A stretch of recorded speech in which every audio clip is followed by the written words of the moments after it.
Don't let them get away with it, Brian. Don't let them get away. All right, man. Let's go to the injury update as Coach Prime gave us a little insight of what to expect from this game coming up at UCF. From the guys who missed the game last week, important pieces: Dalen Hayden, Josie Wanquo, and of course Shiloh Sanders up the middle. Hayden, we talked about this last week, dealing with that lower leg injury, more of a high ankle sprain. He was practicing last week, went through pregame drills, looked pretty good, but I think more precautionary. Kept him out from the game, and being confident in Augusta and Michael Welch. So we should see him back this week. I'll let you get some more insight on that. Also, Chidozie, who would be key to helping to stop the run, which could be crucial in a wet weather game down there in Florida. So, and then, possibility of Shiloh is kind of up in the air.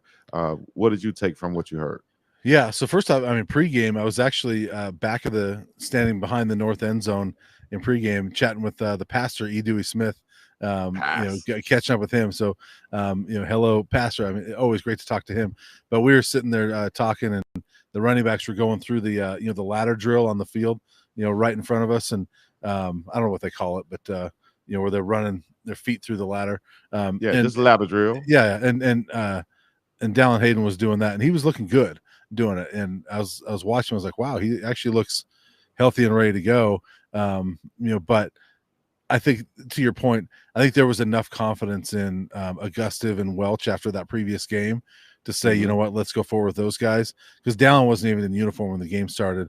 But my point is that he looked good in that, which tells me he's pretty close. And so I wasn't surprised to hear he's coming back this week.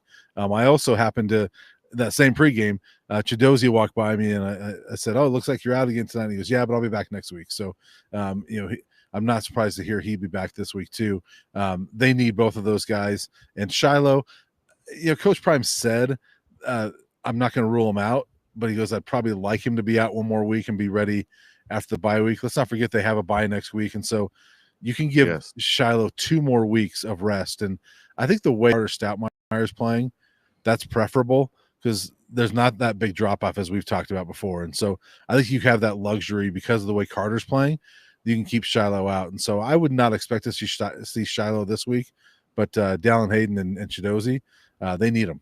Yes. So that means that other guys on that defense will have to continue to step up as we saw last week on that defensive line with Anquan Barnes and the other guy, Shane Cokes, getting the sack and getting back there, making some plays on the other side of the football.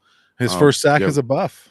Yes, big time too. Came in a big time situation. So hopefully he can, stack on to that. And like BJ Green said, who had a big tackle for loss, that these sacks will come in waves, so to speak. So hopefully the waves will come down in Florida, where we have a lot of guys who have Florida ties, and we can get into that right now.